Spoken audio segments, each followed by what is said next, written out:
Professor Mearsheimer, welcome here, my dear friend. I'd like to start with the breaking news this morning, although this first item is about 48 hours old. Iran has withdrawn from negotiations. Israel is continuing to invade Lebanon. President Trump has cursed and revealed the curse, or leaked it out. Prime Minister Netanyahu and Iranian President Pezeshkian claims he has not resigned. On top of all this, Larry Johnson and Pepe Escobar are reporting that Iran has a nuclear weapon. Let's reserve the nuclear weapon issue for a moment. What is happening between the United States and Iran and the United States and Israel, as you understand it, Professor Mearsheimer? Well, Iran is the key issue. And what's going on here is that President Trump wants to separate the Israel-Lebanon war from the Iran issue. The Iranians, on the other hand, because Hezbollah is a close ally of Iran, the Iranians want to link the two. And the Iranians say you cannot get a ceasefire until all of the shooting in the Middle East stops, which includes Hezbollah versus Israel. In other words, for President Trump to get a ceasefire and then get serious negotiations going after that, he has to completely shut down the war in Lebanon. He has to stop the fighting between Israel and Hezbollah. The problem that the president faces is that Benjamin Netanyahu, number one, doesn't want a peace agreement, doesn't want a ceasefire. He wants to go back to bombing. And number two, he understands that by continuing the war in Lebanon, that he thwarts any movement towards a ceasefire. So Trump is in a really difficult situation here because he's desperate.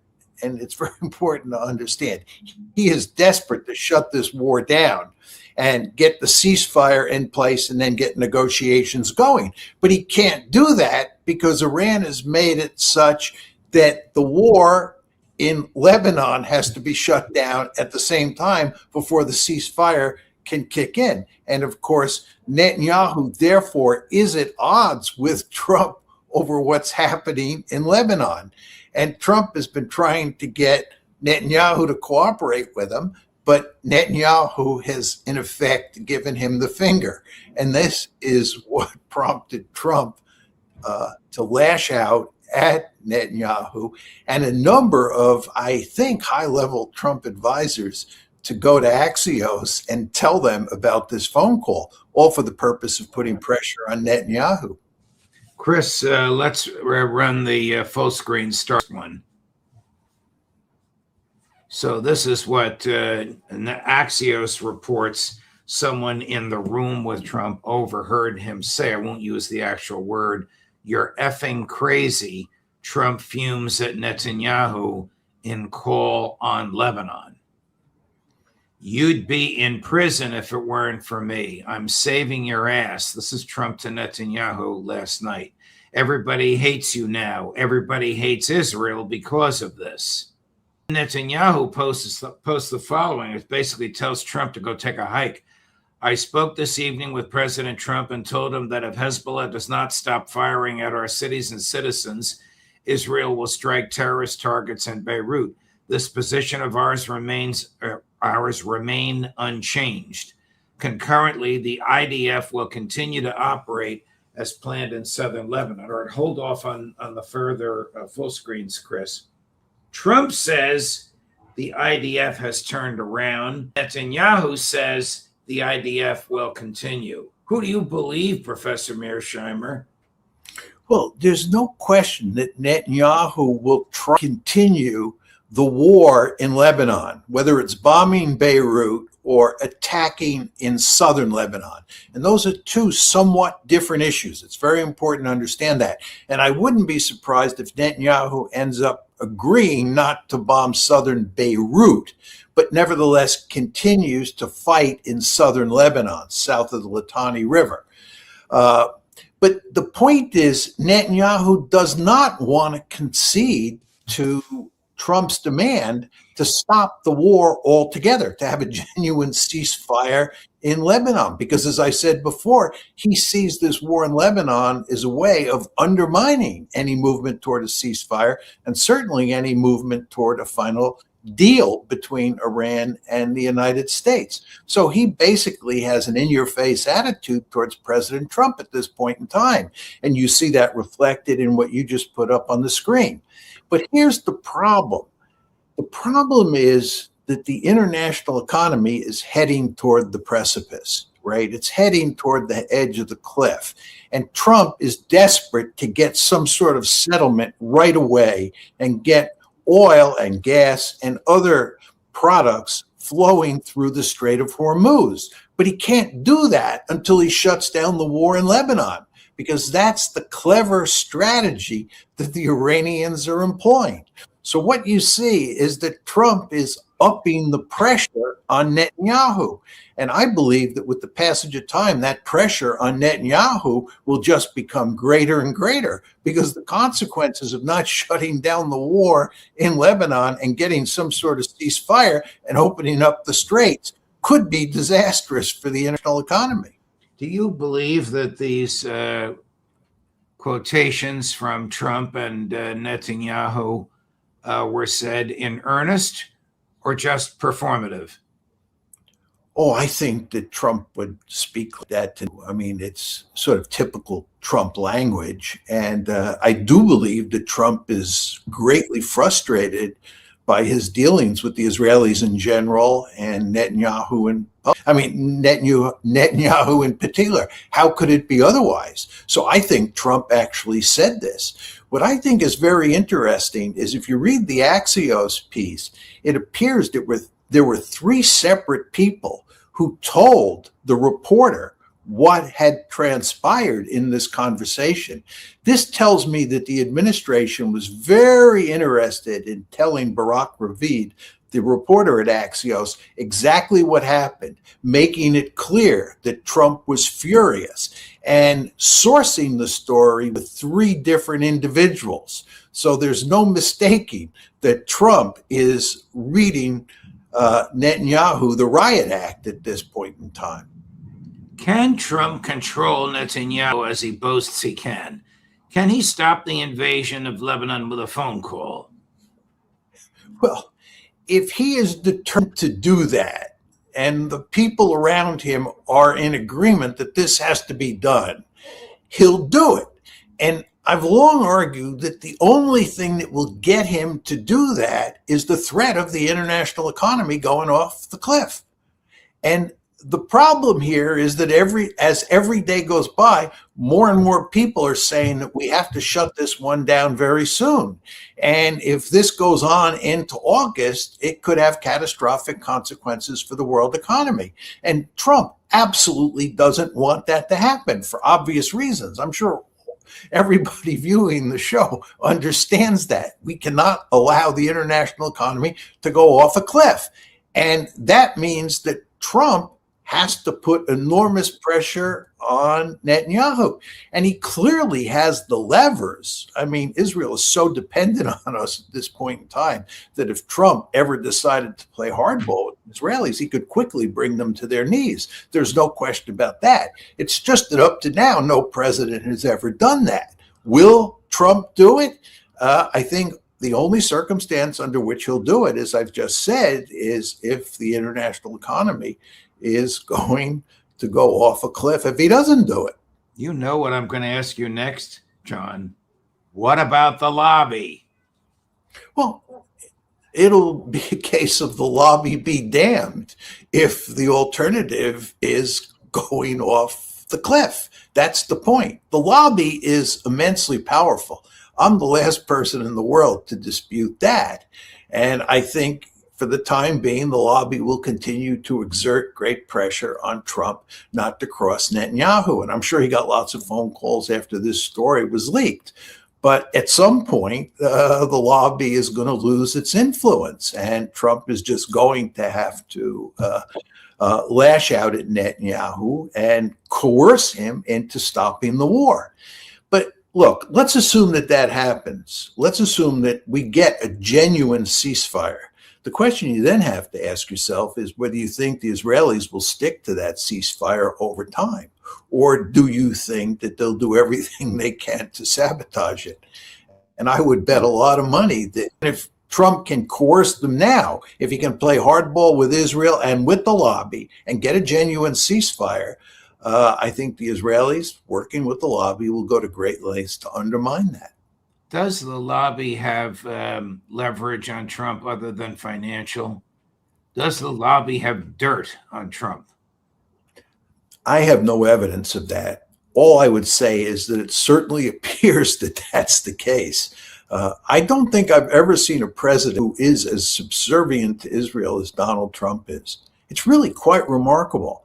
I thought that Trump would, if anything, be more independent of the lobby than any of his predecessors, certainly Joe Biden. But I do not see any evidence of that. And it does make one think that they must have some dirt on him.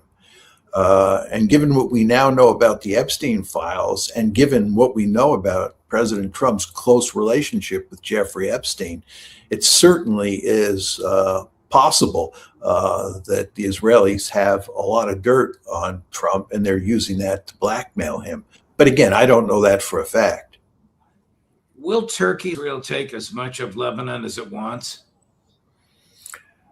Well, the question is, what are the Turks going to do? If they have an army many times the size of the IDF. Yeah, the Turks are not going to get involved in Lebanon. They're not going to fight a war against Israel in Lebanon. It's just not going to happen. Look, the Turks are fully aware that Israel is a threat to them. Naftali Bennett, the former prime minister, has basically said that Turkey is a mortal threat to Israel. And after Israel deals with Iran, it will then have to turn its gun sights on Turkey and deal with Turkey. So the Turks are under no illusions that the Israelis are ultimately true adversaries. But the Turks do not want to pick a fight with Israel. And I do not believe they'd go to war in Lebanon if Israel goes further in Lebanon. Doesn't Turkey buy about 90% of Israel's oil?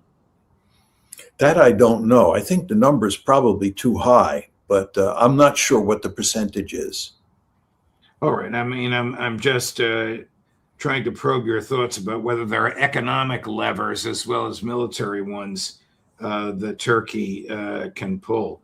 Can Israel continue to invade Lebanon, occupy Gaza, assume the West Bank, and attack Iran without the active military and intelligence support of the United States? You forgot that they're also in southern Syria, I did. Not that far away from Damascus, on top of all of those other instances you described. Look, this military is overstretched. The chief of staff of the IDF has been complaining bitterly about how tired and run down the IDF is, and some respite is required here. That's point one. But with point two, regarding your question, there's just absolutely no doubt that Israel couldn't conduct this highly aggressive and ambitious foreign policy without the immense support that it gets from the United States of America. As we've talked about many times on the show, they could not have committed the genocide in Gaza without support from the United States. They couldn't be at war with Iran without the United States. I mean, reports have just come out that show that when the Iranians struck Israel with ballistic missiles, this is when the air war was going on between February 28th and April 8th. During that time, the United States was doing much more than Israel was doing to protect Israel. We used half of our THAAD missile interceptors for the purposes of defending Israel. We engaged many more incoming ballistic missiles from Iran than the Israelis did themselves with their Iron Dome program. So they under no circumstances could be waging all these wars without great assistance from the United States. I wonder if Trump is under pressure from the Pentagon to end the war because they're running so low on military gear and ammunition. Oh, there's no question about that. I think there's no way that President Trump can restart the campaign, given how we have run down the inventory of weaponry and munitions in Iran plus Ukraine. We don't want to lose sight of the fact that we gave a huge amount of weaponry to Ukraine over the past 4+ years. And now we've used a huge amount of our weaponry in fighting against Iran. And this has caused us, as I've said before on the show, to pivot away from East Asia when we should be pivoting to East Asia. So there's no way that President Trump can start up this war again. By the way, just on this point, the Japanese had bought, I think, 400 Tomahawk missiles from us, and we've now told the Japanese that we won't be able to deliver those 400 Tomahawk missiles to them anytime soon. It'll be in a few years' time. And why is that the case? Because by my count, we've used about 1/3 of the inventory of Tomahawk missiles in the Gulf War, in this war that started February 28th. Just think about it. This is really malpractice, incompetence, malfeasance in office to allow America's offensive and defensive weaponry to be degraded like this. Absolutely. This is just more evidence of the fact that Israel, which led us into the war, is a strategic liability. It's an albatross around our neck. I mean, let's go back to the beginning of our conversation. What were we saying at the start of our conversation? We were saying that Israel not only got us into the war, they won't let us get out of the war. Right. They got us into a losing war. We want to get out of a losing war, and they won't let us get out of a losing war. They want to escalate.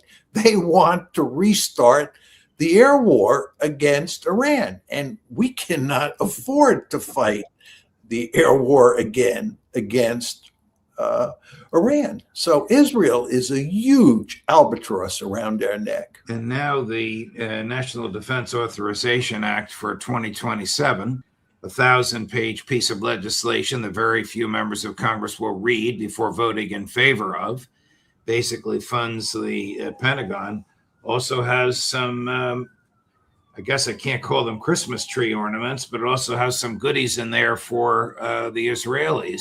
An alliance between the IDF and the U.S. military for sharing research, intel, and military hardware. How could we possibly do that with another country? Moreover, a country with which we don't have a treaty of alliance. It's outrageous. There's no other word to describe this. Why more people in the national security establishment? Why more generals and admirals and former defense officials don't speak out against this behavior is, to me, stunning. This should be unacceptable to senior military officers and to senior defense officials. The idea that we are tying ourselves to Israel in this way just makes no strategic sense at all. But it's just more evidence of the power of the lobby. I mean, the fact is, on Capitol Hill, what you see is that the lobby basically controls what virtually every congressman and senator says or does when it comes to U.S.-Israeli relations. And this is just another example of this. But it does mean that we are acting in strategically foolish ways. Here's from Reuters out just about 15 minutes ago. I only have to read the first 2 or 3 lines to you. Benjamin Netanyahu is under criticism at home after U.S. President Donald Trump declared Israel would halt plans to attack Iran ally Hezbollah in Beirut, highlighting pressure the Israeli leader faces ahead of election polls showing him losing. Now, Trump claimed, this is Trumpian language, the IDF turned around in Lebanon. Netanyahu claims, Chris, if you can put that full screen up, Netanyahu claims the IDF will continue to operate as planned in southern Lebanon. So, whom to believe, Professor Mearsheimer? Well, I think that for the time being, Netanyahu will go to great lengths to continue the war in southern Lebanon. He probably will not agree, he probably will agree to not bomb southern Beirut, but the southern part of Lebanon, where the IDF is fighting on the ground and destroying villages and towns from the air, I think Netanyahu will try to continue that dimension of the conflict. But I believe at the same time that President Trump will go to great lengths to tell him that that is unacceptable. And the reason that Trump will do that is because the Iranians will tell Trump that there will be no ceasefire until Israel stops bombardment of Lebanon, whether it's in southern Beirut or in southern Lebanon itself. You got to get a genuine ceasefire. That's what the Iranians are demanding. And I believe Trump has gotten the message, and he will try to convey